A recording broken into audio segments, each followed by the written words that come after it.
Hi everyone and welcome to the StageLeft podcast with She Drew the Gun. Quick thank you to Jim Sharrock for fixing this up. We travelled up to Liverpool and spent a wild couple of nights at the Cavern, a highlight of which was singing in harmony to Ballad of John and Yoko with Louisa whilst Jim was playing the drums as Ringo at the Cavern, visiting Penny Lane and squeezing in a Father John Misty gig as well. So it was a wild weekend.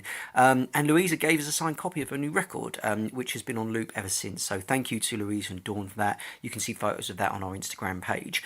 Louisa is going to join us on our StageLeft Nights venture. So that's a 5-course meal cooked by an award-winning chef in our lounge in Vauxhall in London, where Louisa will be playing a live intimate acoustic set for just 7 people. That's all the people that's going to be in the room. Who the fuck wouldn't want to come to that, right? So it's an amazing 5-course meal cooked by an award-winning chef and a live performance from Louisa in such an intimate setting. Everyone has to bring a vinyl record, which is the background music during the meal. And other StageLeft events we've had so far have been with John Waugh of the 1975 Gold Heart Assembly, and we've got the likes of James Walsh of Star Sailor, Jess Greenfield of Noel Gallagher's High Flying Birds, Romeo of the Magic Numbers, and Portishead and Radiohead's live drummer Clive Deamer are also coming up. So do get in touch with us. You can do that by emailing stageleftnights@gmail.com for details. And you can follow us online, search a StageLeft podcast or StageLeft Nights on Instagram to secure a seat, as Louisa's tickets are obviously going to be gold dust because there's only 7 of them. So the email is stageleftnights@gmail.com. We're also starting live nights at the Groucho Club in Soho. November the 27th is with Ian Brodie of the Lightning Seeds. Get in touch for details around that. And She Drew the Gun also going to be doing one of these events in future, so do get in touch. Okay, thank you to Alex Soykens for the website, Andy Phelan and congratulations on his new baby River. Awesome name there, by the way, Andy. And Wolfie for editing this. I hope you enjoy it. Here we go. This is Louisa from She Drew the Gun.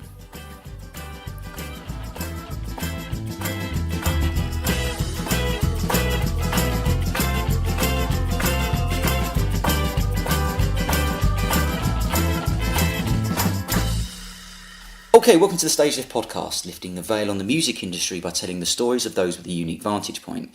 This podcast exists to provide free educational content for young musicians entering an increasingly complex industry.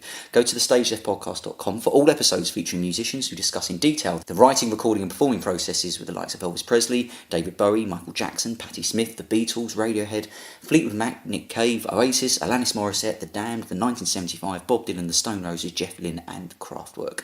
On a very, very special episode today, being recorded on Penny Lane no less, we have a guest who is a contemporary voice in an uncertain time, a truly gifted young songwriter, a poet armed with a pen, whose new album Revolution of Mind has just come out, Louisa from She Drew the Gun. Today we'll be taking a deep dive into the songwriting processes behind the modern anthem poem, cited by Steve Lamacq as his single of 2016, and how this process has evolved to the new material, which includes single Resistor, and genuinely the best fucking chorus you've possibly never heard, Something for the Pain. So it's a pleasure to say that our guest today on the StageLeft podcast is none other than Louisa from She Drew the Gun.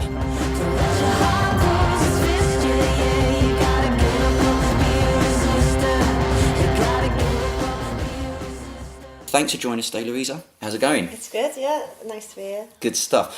So a few years ago in an interview, you were asked your dream festival lineup, and you answered by saying the Coral headline. Did I? Yeah, right. So I guess the last few weeks must have been fun because you've just come back off a tour of supporting the Coral. Is that right? Yeah. It's been really cool. Yeah, they're just an amazing band. So yeah, they've been like obviously headlining every night, and we've been like going on before them, and yeah, I just love the Coral's music, and James. Obviously, I've worked with James for a while, and they're all really nice lads. And when you're going on a tour and you're supporting, as opposed to kind of doing your own shows, how does it differ to your approach about what you're trying to achieve out of it? It is like really different because it's like really. Why? Yeah, I think so because it's like it's not your crowd. It's like if you're doing headline tours, then people are basically there to see you. So you do like your thing completely, and then when you're doing a support tour, you like it's someone else's crowd. You've got to like win them over. You've got to like cut it down to like your best bits kind of thing. And how do you win them over? I think you just got to like just play good tunes, and I think especially Coral fans are gonna like good tunes. So you just have to go play your best stuff, get the set get the set list in the right order. So I guess like as you're playing, more and more fans filtering in. So do you like think, oh, well, we'll keep the really big stomping ones that we know people most going to like, like towards the end, or like so? That is like a support band kind of trick. It's like, well, not a trick, but you do sometimes think just like keep the best ones till the end because it does filter in. But for this tour, actually, it was like quite full, and there was the Cookbass Kings were playing before us as well. Oh, so right, there was okay. like 2 supports. Oh, so nice. we actually had like a really good audience there when we were playing the whole time. So yeah, we just kind of like had our little half an hour set sorted, and that was it. And the new album, absolutely loving it. What was the blueprint for the record from your perspective? What did you I don't know if you had pre-production meetings or anything like that, but what did you particularly want to achieve or do differently on this record compared to the last? I think I just wanted to. It kind of happened like tune by tune. It wasn't like I just went and wrote like an album. It was like tune by tune over like a period of time, and I think from the difference from like writing the first album was like I would just sit there with a guitar and kind of write whatever came into my head, and I was like, well, I'll just pick a little chord pattern or a little finger picking thing, and I'll just write the tune over that. And then this time it was more like, what do I want the finished thing to sound like? It was like I already had that in the kind of corner of my mind. So, like, I was like, I want a tune that sounds like this, I want a tune that sounds like that. So it was more like thinking about the finished product. And with the first album, it was just kind of like more just thinking about whatever was going through my mind at the time. I wasn't like thinking about how it would finish. And how different does the finished product sound to what was in your head when you were kind of visualising it, if you like? Yeah, I don't know, it's like, I think it's obviously hard to imagine what the whole thing's going to be like when it comes out, when all the production's done and everything. But with this one, we did demos of all the tunes, so I had a bit more of an idea of what it would sound like. Whereas with the first one, it was no demos or anything, it was just me going into the studio with my guitar, and then we'd like put the guitar down, put the vocals down, and then we'd just like build the track from that. And then with this one, it was like me and Jack from the band had worked on all the demos at home in my garage, and we started sending them over, and then they all collected into enough for an album, and then we went into the studio and did it. And then in the studio, everything got heightened, everything got like a little bit better, but we kind of like knew an idea of what they'd be like. And I've always wanted this. As a songwriter, I've written lots of songs myself, but I've never been in a position where I'd would be writing a song and having a good idea that it's probably going to be listened to by quite a lot of people. So I'm guessing that's a different thing that you're having to adapt to from the first record. Because when you wrote the first record, I guess as a new artist, you didn't really know if it was going to be picked up, and it was picked up and it was great. So how does your approach get impacted by the realisation that it's quite likely people will listen to this? You know that already. Yeah. How do you keep kind of yourself loose and creative in that situation and not let that thought kind of creep in and change your creative processes? Yeah, I suppose that's why they call it the tricky second album, because like you have got like a little bit of an audience no matter how big it is. But I think you've just got to like, if you think you're doing something better than it was before, then you don't really let that kind of worry you, because you're progressing, you're doing something a bit different, a bit better than, well, I thought it was a bit better the way they was doing it and stuff like that. So I think you got to kind of not let that pressure. I think that pressure is almost more there before you even start writing it. I think once you start going with it, then you kind of lose that. I think it's just before that, before you start writing it, you kind of have this little idea in the back of your head, like that you're never going to be able to write a song again or something. Like, you kind of something saying, oh, what are you going to do? It's a completely blank page. But then once you start, it's like writing anything. Once you've actually start putting stuff on the page, then it all comes together. Because it sounds like the record just doesn't feel like you were chained by that at all. Like it feels really like there's no restriction in the record. It doesn't sound like it's something that was in the back of your mind, or you were trying to second guess what audiences might want or anything. You've kind of really nailed that.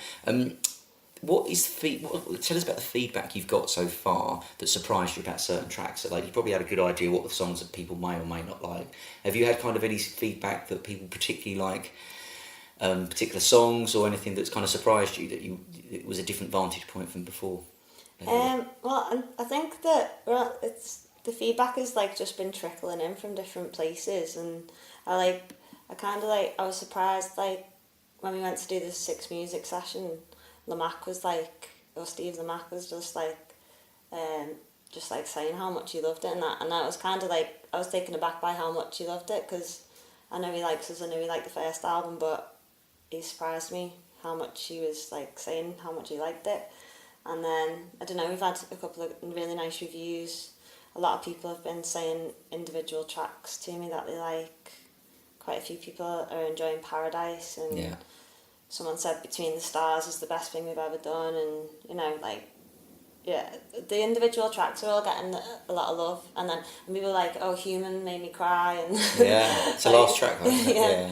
So like, it's nice when the individual tracks get good feedback. You can't see if it shines till the cutting is done. If the task takes you right back to where you begun. Know some things are just meant for. And the song Resistor, which is obviously a cracking tune. It's a bit of a call to arms, and I really like the fact that you're used to the reprise on this. So like, it's one of the most effective uses I've seen of this. So you kind of do it as the opening track, and then it's kind of just before the album closes again. But were they two completely different tracks that you thought, okay, actually I can merge these as a reprise, or was the later part towards the end of the album, was that kind of a leftover part of the first song? Do you know what I mean? What was the relationship between those two? Yeah, that was exactly it. Like it was like one big song, but it was just like too big. Like I tried to put it all into Resistor, and then I sent that over as the tune I sent it to James, and I was like, what do you think about this? And he was like, it's just too long. And he was like, you need to cut this, cut that. And I was like, no, I can't do that. And then ended up like cutting it as much as like I could, and then there was still just loads left over, so I was like, I'll just do another tune out of it, and then just do a mad beat, and we'll just like put it out. And I was like, reprise, no one ever does a reprise, so I was like, if the Beatles, like, you know, the Beatles, if you can copy off a Beatles idea, then it's pretty cool. Disposition, positively utopian. Food banks, every carer, the troubled and the crazed, to every colour blend and shade. Cause race is man-made, racism is learned, and we have to unlearn it and understand how our institutions. Well, also on the subject of the Beatles is that, you know, they were so prolific and released material like over and over again, just like they did so much in such a short period of time, and kind of the Coal for a while were just like churning out stuff really like one thing after another. Have you been put under pressure by anybody to like release anything soon, or do like 2 records in a year, or do a record every 6 months or anything like that, or is it just down to you to write the best songs in a time period you can and then you just go with it? How's it work? It was like with this record, it was like, right, you do need to kind of do this now, kind of thing, or like, you know, you're gonna have to have it by then. So it was like there was a deadline to work to, and I was like, okay, just start sending a couple over. And I think like the last couple of tunes were in like the week before the album. Really? Yeah. So it was like when you've got like a big assignment to do or something, and you're like, you're working on it for a while, but then you do like put the heat on for the last, like working up to the last bit. Wow. It was. And do you think that brought the best out of you, or would you look those last 2 tracks? You don't have to name it, but are they like ones that like were particular like favourites of yours, or were they ones that you think, I could have spent a bit more time on them? Like, did that help having that deadline, or? I think it helped. Yeah. I don't know. It's like good to like. It's nice to have all these ideas in your head, and you know. I kind of like work like that. I've got like a few ideas cooking, and I've got a few like documents open on my Mac, and I'm just like adding stuff to them, and then, you know, it would probably just take me too long to come out with it if someone didn't say like, you need to do something there now.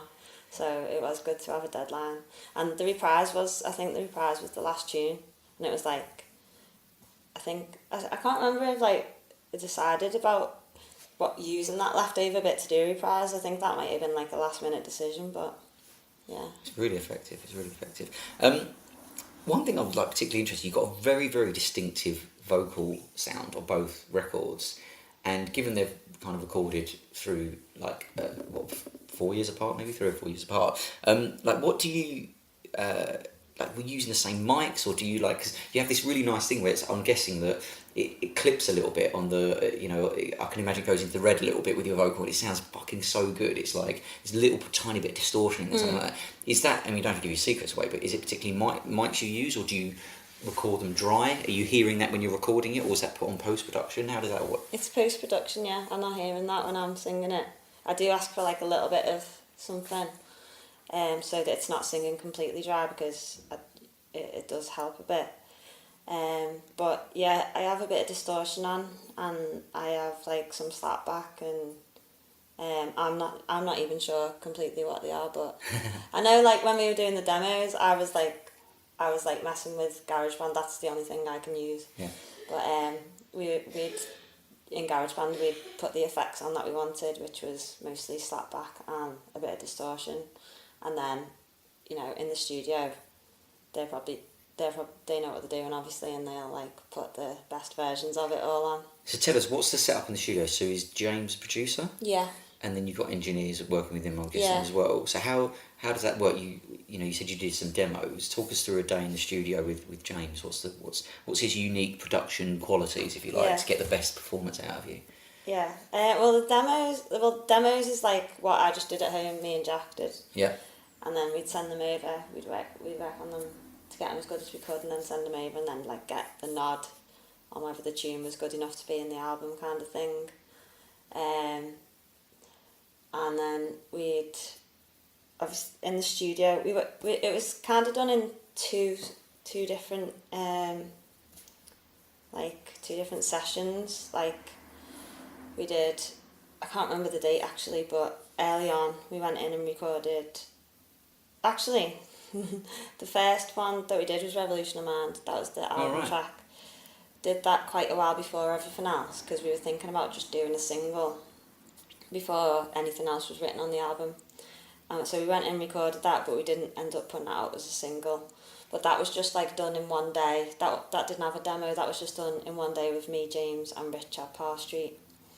And then we went and did another batch. We did Wolf and Bird, Dopamine, and another tune. Can't remember right now. But we did like 3 tunes. That was with James and Chris in a Taylor. day. 3 in a day. 2 days. In 2 days, right? 2 days, yeah. So that was like the whole thing. And then I can't remember what the question was. So what is unique production style? So what does James bring to what's his? Yeah, so we'll go in, we'll put the drums have always been the last thing that we've done on both records. So really? Yeah. Oh wow. Yeah. Okay. So they're drumming to a click? Yeah. Oh wow, okay, yeah. That's unusual. Yeah. So we always, like with the first album, like obviously we didn't have any demos, just went in, me on the guitar, we'd come up with a click that went with it, and then so that would be the first thing was down, the vocals, the guitar and the click, and then everything would be built up from that. And then with this album, we already knew what the beats were kind of going to be like, because I'd made the demos. Right, okay. So we just went in, took the beats from the demos, Gotcha. put them into the system, and made a similar click. So that was the foundation to start from. So then we just do the guitars, the bass, just one by one, put all the things down. And James is just really good at going, yeah, that's good, that, you know, we should change that a bit, and he's just got like really good ears for putting the whole thing together.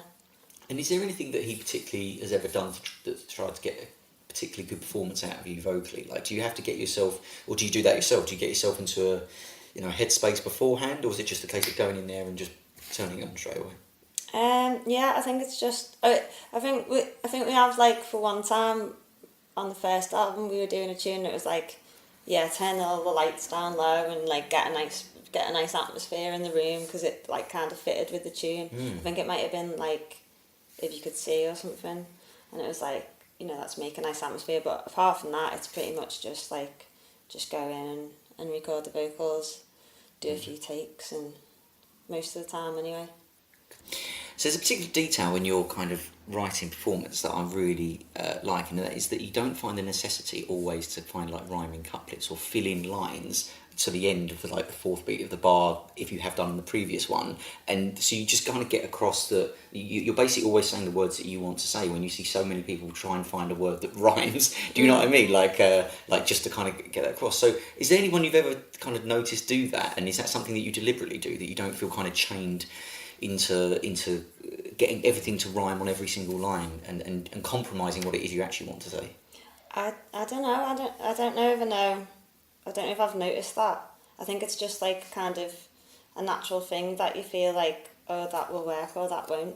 I don't know whether that's in... Is that in more like in spoken wordy bits or no, just in general? Just generally. So it's really nice that you don't always... I'm trying to think of an example now, but it's just really nice how you don't always... So a bad... I do like the Red Hot Chili Peppers, but a bad kind of example of like the Red Hot Chili Peppers sometimes, where they feel like they have to kind of get everything to be the same syllables, the same couplets, like on the beat every single time. And you're quite happy to kind of drift ahead and slightly behind it and just say what I want to say. It's like, it sounds so confident. It's like, this is what I want to say. I'm not going to be, the right processes here would be to make everything exactly rhyme. It's just like, it's just a real charm. And I wonder if that's a deliberate thing that you decided to do, or if it's something you picked up from someone else. I don't know if I picked it up. I don't know where I picked it up from. I think it's just like what I like. So it's just like personal preference. Like, do I think that sounds nice there, or do I think that fits? And if it feels right, then it's okay.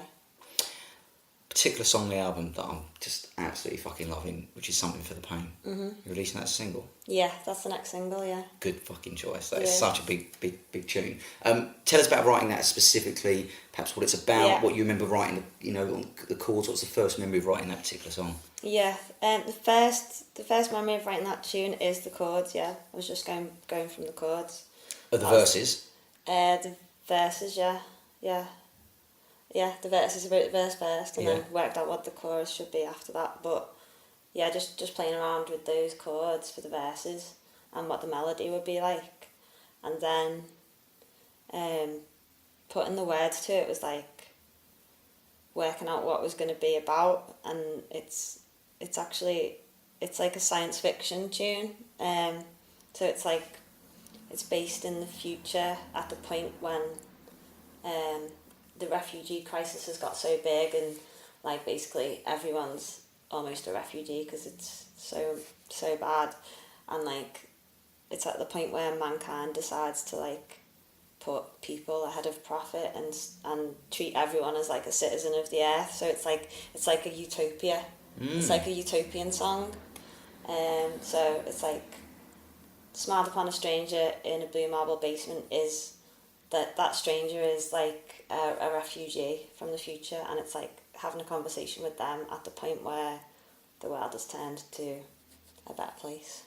And where did that come from? It's a great concept. You should be writing Black Mirror episodes. Like, get in touch with Charlie Brown. Yeah, I like science fiction, and I like to kind of use it in tunes sometimes. Just to like think about like possible worlds, and how things could turn out is like interesting to me. So and like I think as a writer it's like an interesting like thing to play with that makes you come out with lyrics that are a bit different. So I was just made up to get like the means of production into like a lyric of like a 60s sounding tune. Like just like to throw those kind of concepts in, and it was just cool. And the chorus, you say that, did that come directly from like the last the chorus. bit? The chorus came from this poetry book that someone gave me when we played a gig in Glasgow. Someone called C.C. Smith gave me a poetry book of her poems, and I read it, and one of them was like, it said, May you always have walls for the wind, roofs for the rain, buy another drink for the pain, or something like that. So I kind of nicked it. Well, I did nick it, and then And then I spoke to her afterwards and I was like, yeah, I kind of nicked your poem for me tune. And she was like, I'm really glad you did, but it's not mine. It's like an old like Celtic saying. Oh, so right. It's like an old like Irish or Celtic saying, something to do with that. Like it's similar. Decision to get up and give them walls for the wind, shelter from the rain, something for the lonely, something for the pain, walls for the wind, shelter. It's a big tune. It's a great choice as a single, and you just kind of called out Paradise as well, which is obviously another way. That's got to be a single. Yeah, that's going to be yeah. the one, another one. Yeah, Is it don't right? know Okay. when. Yeah. Yeah. So tell us what you remember about writing that, and what that's about. Well, that one was a co-write with me and James. So we went in. We just went into the studio for a day, and with Rich Turvey, and with just the aim of writing a new tune. I was like, what are we doing? And we were just like, oh, we're just going to write a new tune. And I was like, oh my God, okay. On the spot. But yeah, so we did that. And I already had some like kind of rough idea of lyrics for it. And the idea of it is a bit like, it's a bit like a grotesque advertisement for today. It's like a kind of 50s advert for where we are today. Like, you know, a bit fucked. A bit of a fucked up 50s advert for capitalism, and you know, it's like a capitalist paradise that we're living in. So yeah. And that particular song, so you said you had to write that in a songwriting session that you weren't even expecting. It was kind of, we've got to write it today, or yeah, I knew we were going to do the session, but I didn't exactly know what we were going to do. And then I was like, I just texted James and said, what are we actually doing on Monday or whenever it was? And he was like, oh, we're just going to do a new tune. So I was like, okay. there you go. As soon as you put time constraints on stuff, all your best Yeah, stuff is yeah. There you go. That's something to learn from that. Yeah. Cool. So I was going to ask you about how these songs are translated to live, and you're actually probably out of like 55, 60 episodes, the only guest I've had on here who I've not seen perform live, but I have a very good excuse as to why that's happened, because last year at Glastonbury, I was working at Glastonbury, running this tent for a charity, and what we did is I was coordinating all the different shifts and rotas, and everybody who wanted to see an artist who was supposed to do a rota was kind of given this golden pass to say, look, you can go off and see who you wanted. The one I chose was to see you, right? Aww. So I finished my little shift, and I'd like 5 minutes to get to your stage, literally rushed to the stage, got there, and there's a band like midway through their set, and I thought, this is weird, like they don't overrun at Glastonbury very much. I was like, what's going on here? Gave it a few minutes, they're still starting up a new tune. I was like, what the fuck? Checked my phone, and I was on the wrong stage, basically. I realised you were over the other side of the festival. And for anyone who's not been to Glastonbury is fucking enormous. It's such a huge site. So I decided to do something I don't do very often at festivals, and decided to start running towards where your stage is, so I could capture some of it on my break. And went over this mound, slipped over, and cracked my ankle, right? Oh. And it was loud enough that I could actually hear this crack, right? Oh no. And I got up, and I was like, I genuinely thought I'd broken something. I thought, I can't be stretched out. This can't be happening. So I stood up, put weight on it, and it hurt a lot, but I thought, I've not broken my ankle, right? I looked down, and it immediately already like massively swollen up. But I thought, well, I might as well just carry on making my way there, because I've got nothing better to do. And on the way, between where I was and your stage was the healing fields. So I walked through, and I was just like, I should really kind of get this looked at by someone. And so this little really nice but kind of wizard lady comes in and sees my ankle and says, no, we can help you with that, right? And so she sits me down, and I'm like thinking I'll just quickly check it and go. And she goes, oh well, no, and she said if you could contribute £10, and I was like, yeah, that's fine. And then she starts going out to the back and gets this big bucket and puts my leg in this bucket and fills up water, and then comes back with all this random stuff that she's putting in that's so hippie. It's at one point it was apricot or something like that, yeah, right. And I'm like, oh for fuck's sake, please hurry up, it doesn't matter. And then I was like, I resigned myself to the fact I wasn't going to see you. And then it was quite a windy day, and I genuinely could hear where I ended you begin in the distance while I looked down with this fucking apricot and my leg in this bucket of water. And so I didn't get a chance to see you at Glastonbury, and then I was going to come see you last Thursday when you supported the Coral, but I bought tickets for my dad to see his favourite band ever, most dad band ever, ELO, and I got the tickets, and I've got to take him. He had the best night of his life. So I've actually genuinely not seen you live, which I will rectify very soon. My ankle is now fine. But the question I've got for you, therefore, is, you know, how do your songs translate live? What are the challenges from the first record to playing them live? What are the challenges on kind of recreating them or doing different versions? Yeah, the challenge is like recreating it. Yeah, that's the whole thing, because you've gone in the studio, you've made all these sounds, and then you're like, well, how do we do that? So you've got to, like, you know, get the keyboard, get the main stage, get working on trying to, like, sculpt the sounds to be the same as what they were, and not exactly the same, because you're never gonna get exactly the same, and you don't necessarily want it to be exactly the same. But yeah, I think the main challenge is the keyboard sounds, like just getting all the stuff that's gone in, because there's so many layers that end up going on the album. So you've just got to, like, you've got like so many keys, and you're like so many patches of different sounds, and you're just like, so let's start working on this, like, let's get this together. Apart from that, I don't know, I think live is like a bit of a different, it's got a bit more energy live, so you've got to kind of, I don't know, like, you just got to work out how the best way to perform it, the best way to get it across. Do I want to put my guitar down and just get on the mic for a bit? And, you know, it's always a challenge just trying to work out how to keep getting better, because that's what you want to do. Like, yeah, people have been to see you before, and you want to make sure the next time that they see you, you've gone to a different level. You just want to, you've just always got to keep improving. So I think, mixing it up, getting the lyrics across.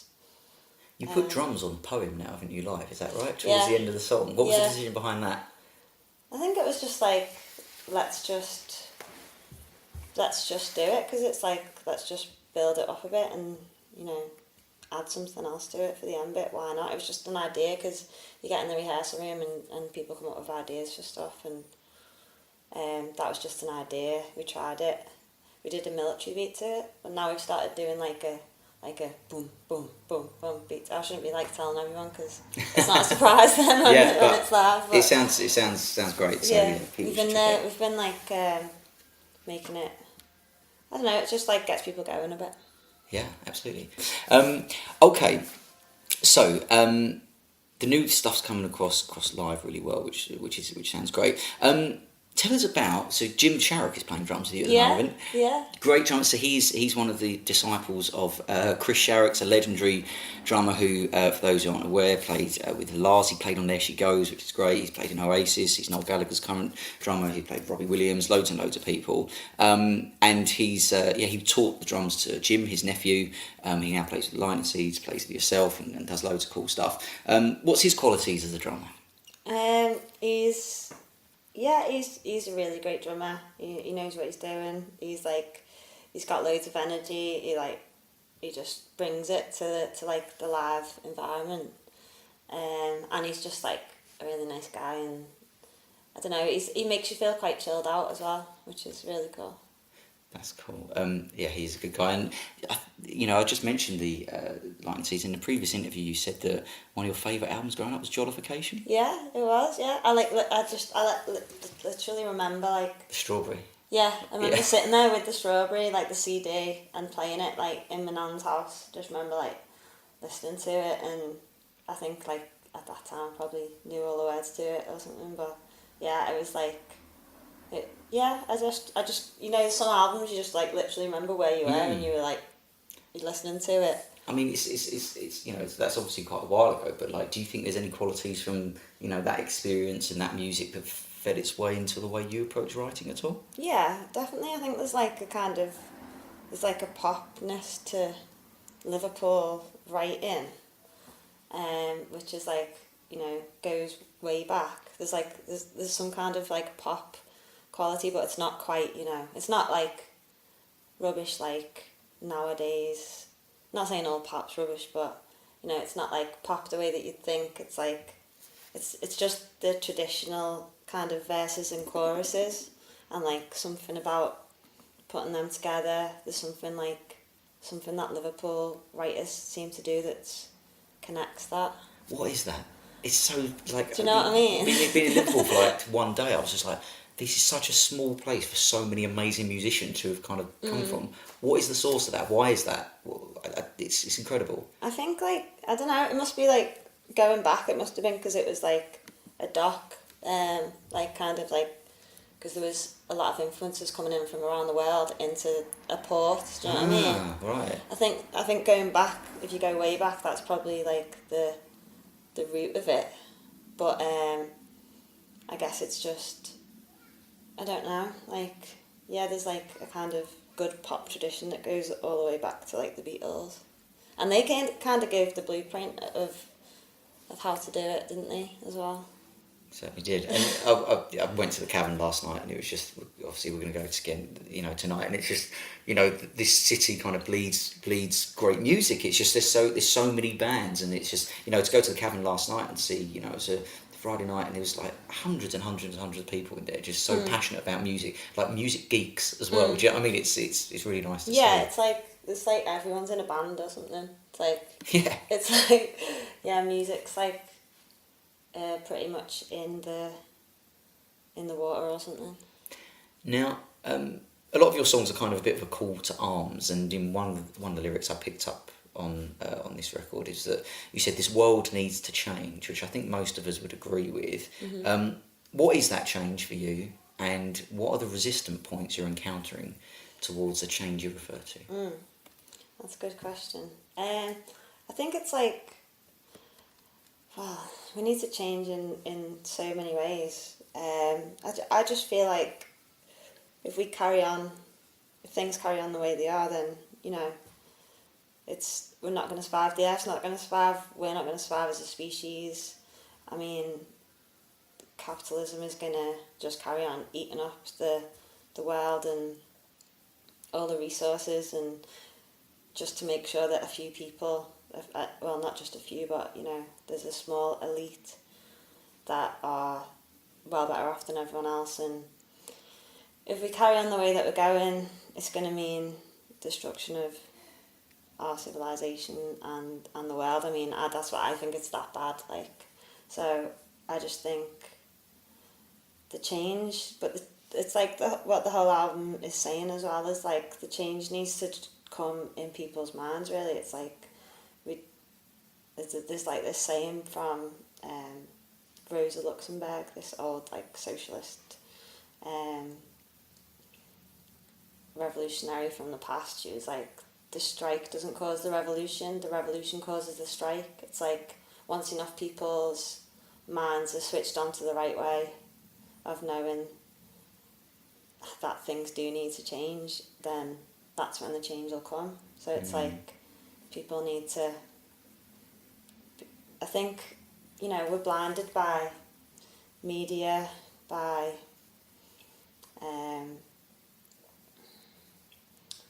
propaganda, by the way things are. Like, I think we're just carrying on, part of the machinery.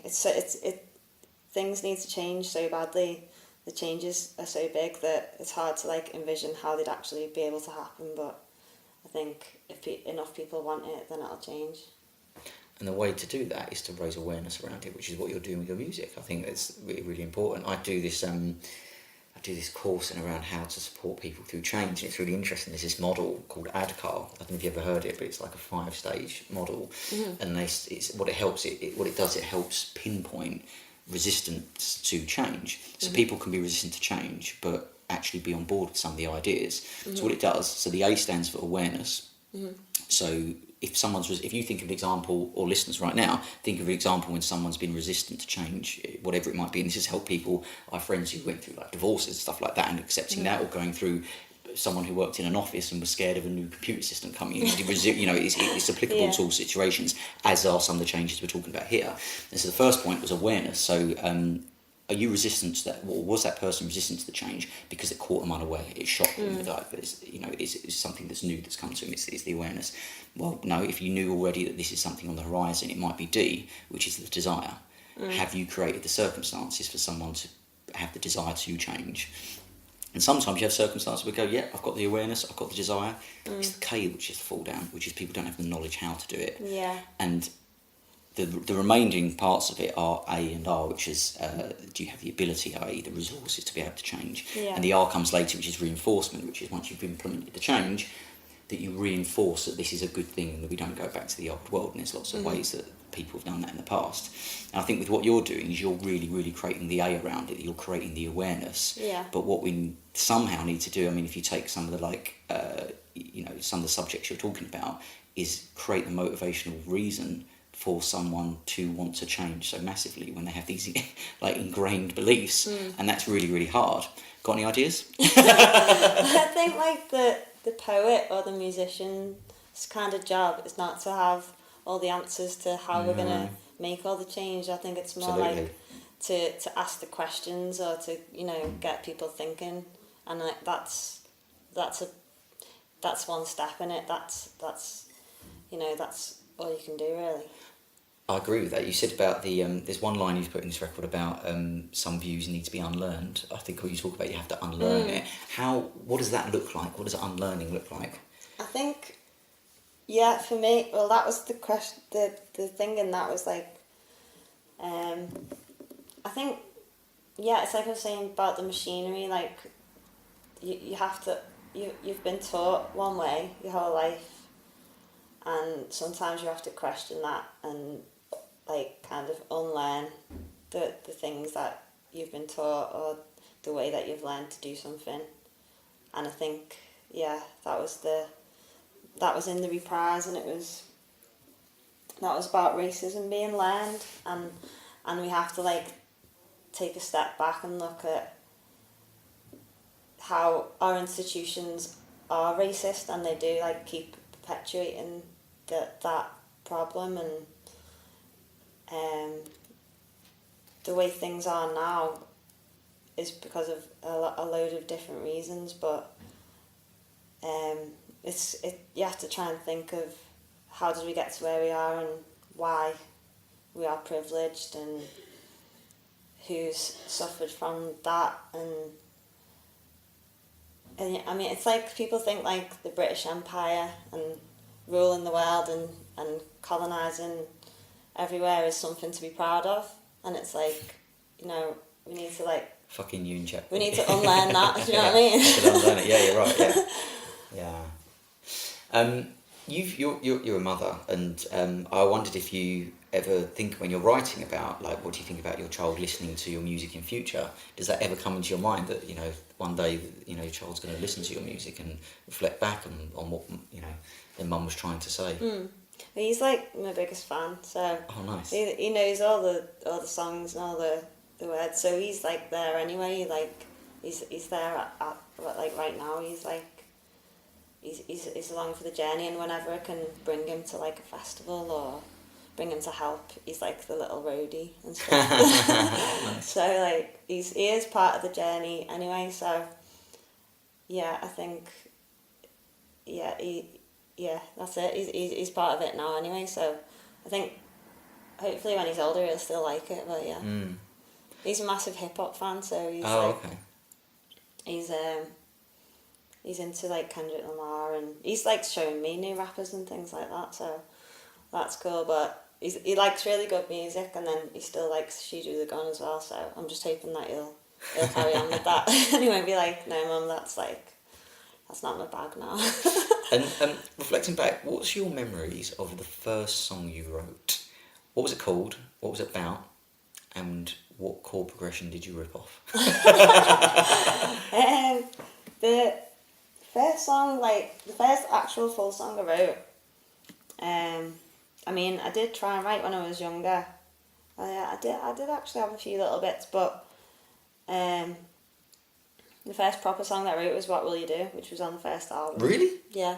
Fuck. That was like... Nice start. That was like the first, like, when I was like, okay, I've wrote a song and I'm like, yeah, that sound. I mean, I must have wrote songs like, I see it as like two separate things. Like I did play guitar and did stuff when I was like really young, and then I had this like gap in between and I didn't really do anything, and then I picked it up again like in my late 20s, and that's when I wrote What Will You Do, and I like wrote this full song, and I was like, actually, that's not that bad, and that's what like kind of like gave me the kind of little bit of hope that I'd carry on writing and could do something. Like, I don't know, just write a few more tunes. That was all I wanted at that time. I just wrote this tune, I was like, that's alright, and I played it to a few people and they were like, yeah. And then, yeah, that ended up going on the first album. Wow, nice start. Yeah. I know that you went to uni a bit later as a mature student, is exactly what I did actually, and one of the reasons the podcast exists, as kind of I mentioned at the beginning, is that with the tuition fees going skyrocketing and the fact the arts funding is kind of been cut out, I do fear there's a risk that people who might have had exposure to that kind of environment just won't get the opportunity for that kind of thing anymore. And I wonder, so I think you did a degree in psychology, is that right? I did, yeah. So what are the transferable skills you think you might have learned from doing a degree, regardless of the subject, that has helped you as a songwriter or musician or working in the music industry? What did you learn in that process that helped you? I think like the first thing is probably writing an essay, because it like makes you go, what are all these things? I've got to have a start, a middle and an end.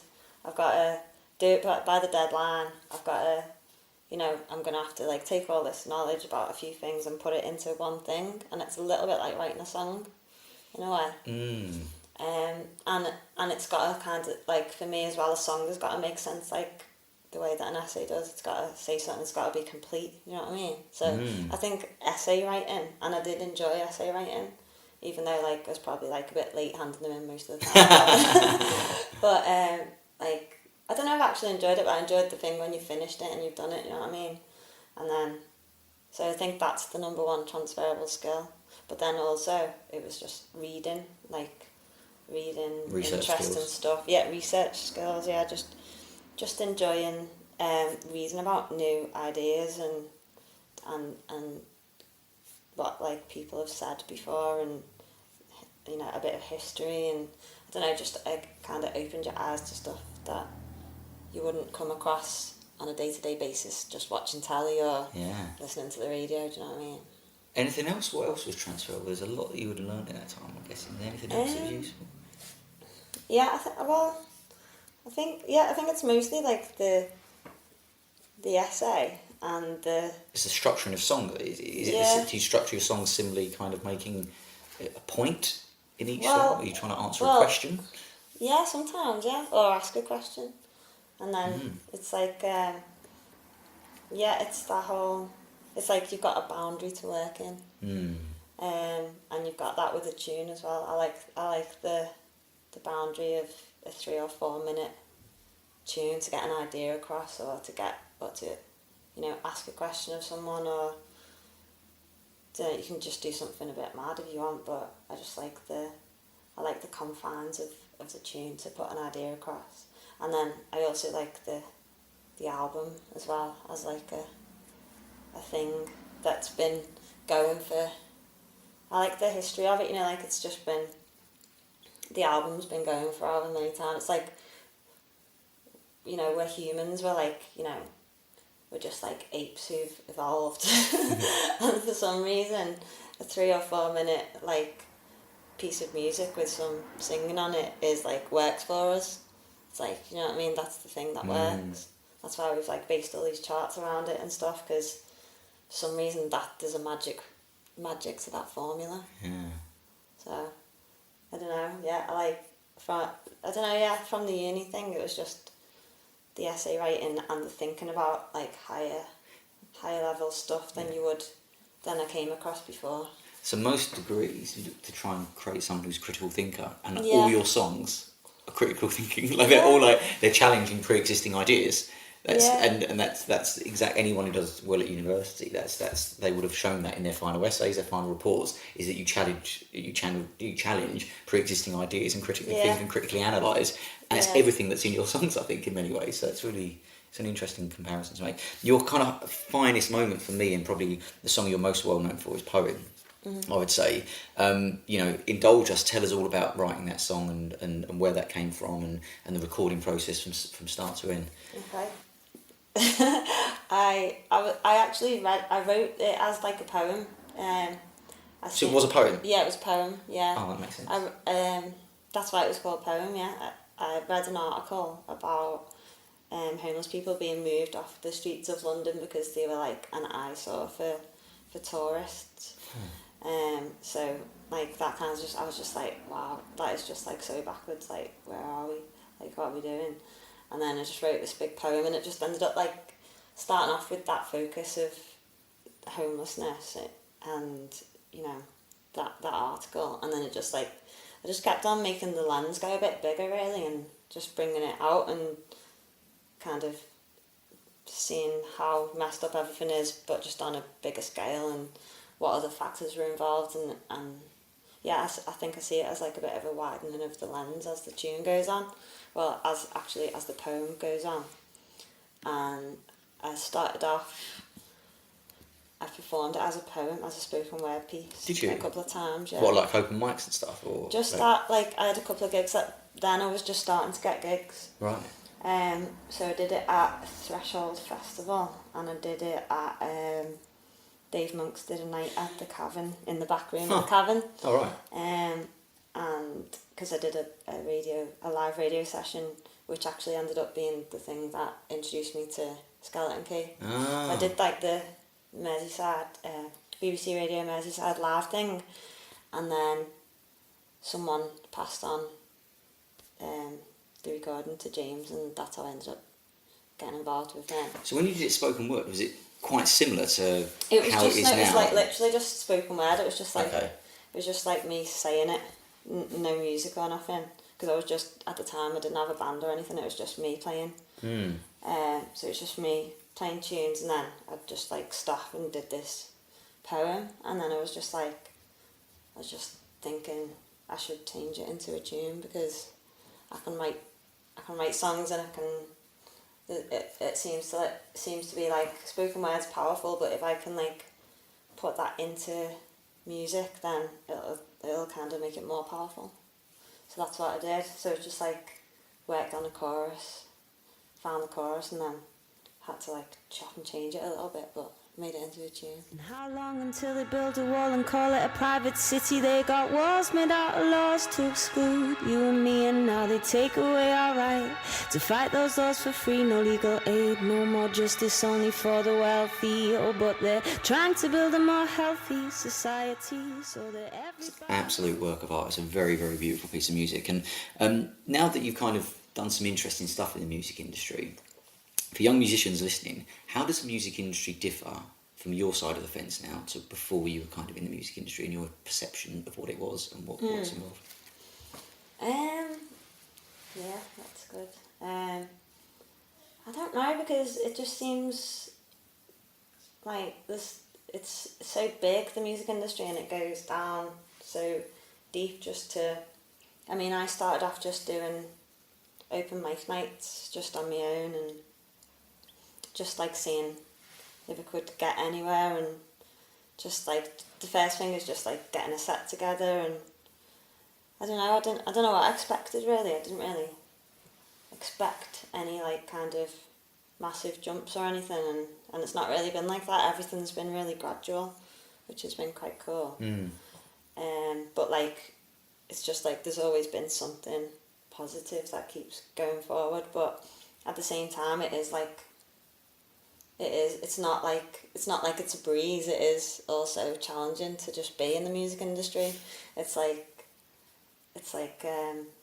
there's always like a constant, well for me there's like quite a lot of emotional work like to get through, just to kind of to keep going in the music industry, but What's the root of the emotional work that you have to do? What is the work? I think like you've just got, personally it's like I've just got like a bit of a thing, like you've got someone saying, you know, I just feel like if I'm going to be on this stage in front of all these people, what is the reason for me to be there? What's the deeper meaning? What's the purpose? Like, I kind of feel like the more further that I go on, I'm like, it's more important like to think about what I'm doing and why I'm doing it.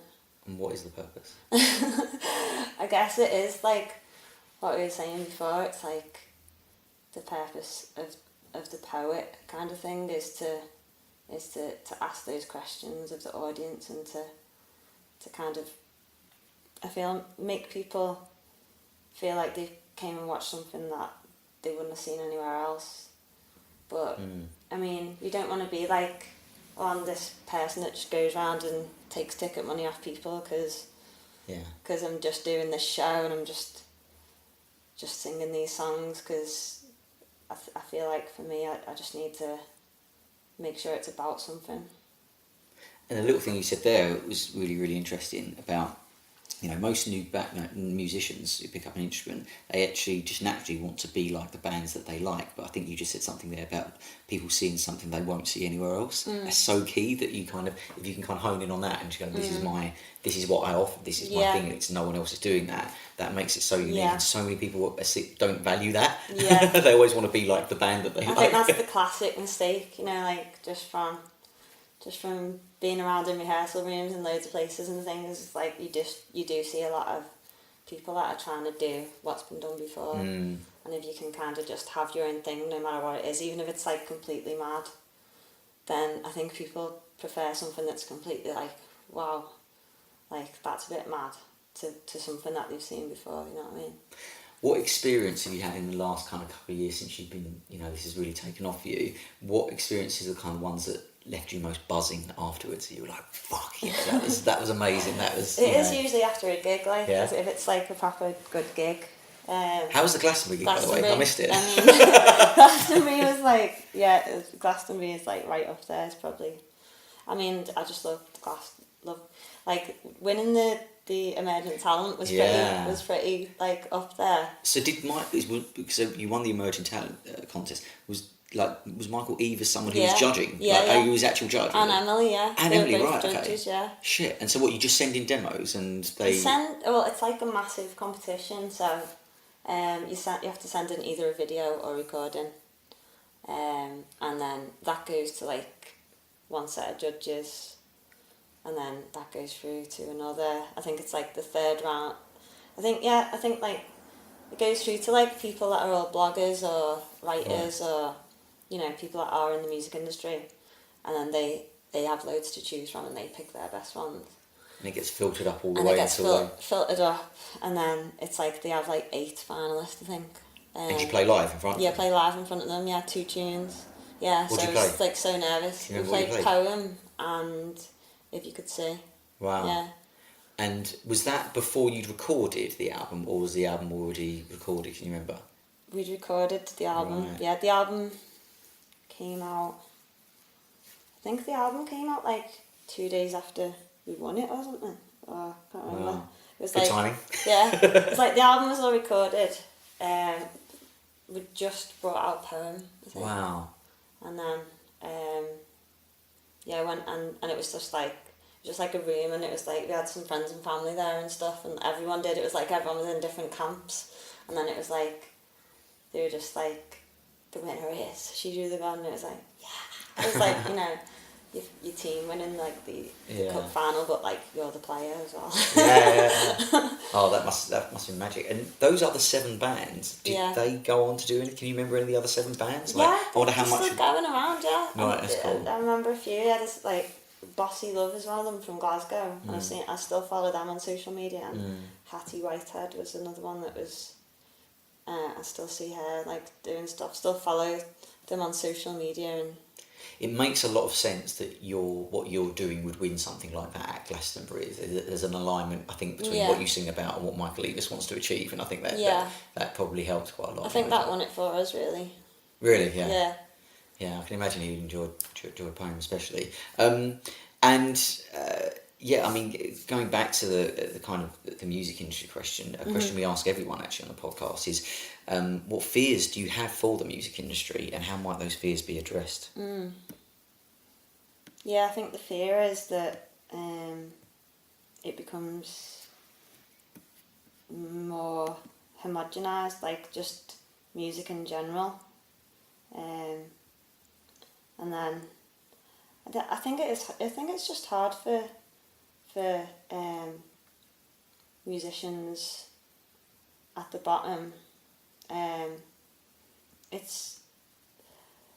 There's not as much money as there was, so I think in all the arts as well, it's like there's not that much money floating around, and I think the danger is that you end up with only people that can afford to do it can do it, instead of it being more open to everyone being able to do it, because it's not just like the starting out, it's the carrying on, getting to the next level. You know, you need a bit of investment, and you need to spend time, and if you've got to do a full-time job as well, it's hard.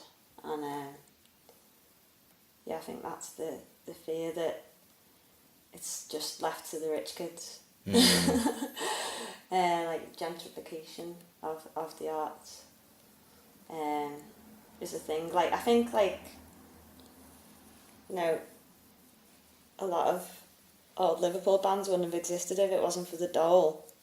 Like, being at certain times being easy to get, and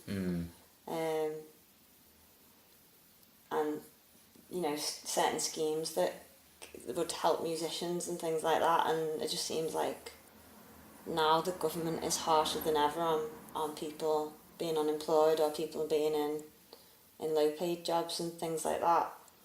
It's just harder for people in general. So I don't know, sometimes that does make good art though.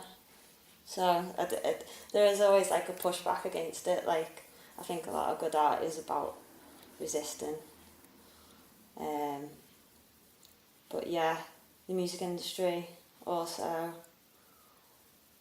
that everything gets chosen by algorithms and stuff, and that you lose the diversity in it. But I'm not sure, because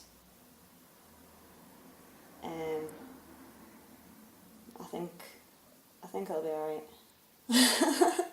And just that, regular listeners would have heard this stuff before, but people who aren't, the last episode we had with Clyde Dean he's now Radiohead's live drummer, and he's an original member of Portishead, and Jeff in Portishead shared his PRS statement where it showed that last year Portishead's record, Dummy, from the 90s, had 34 million streams, and he earned $2,500 from it, which would be like if he lived in London, like a month's rent, do you know what I mean, or something like that. Yeah, so that kind of just shows you where the whole model just isn't working at the moment, unfortunately. I think with all the streaming. So yeah, it must be loads of challenges for you, I'd imagine. Cool. So, but let's look at the positive. I mean, going forward, you've just done a fucking blinding new album. You're going out on tour, is that right? Is it after Christmas you're going out on tour? Yeah. February, March time, yeah. All across the UK? Yeah, UK, yeah. Good stuff. And where can people find out? SheDrewTheGun.com? SheDrewTheGun.com, yeah. All the usual channels and social media things. Good stuff. Yeah, and I just want to say, thanks so much for coming on the StageLeft podcast. Don't let the bastards get you down. Keep doing what you're great at. Keep singing on behalf of those caged birds. Keep raising awareness of the changes this world desperately needs. Keep writing such great tunes. Good luck with the upcoming tour, and we hope you enjoyed appearing on the StageLeft podcast. Thank you, it's been amazing. Cool.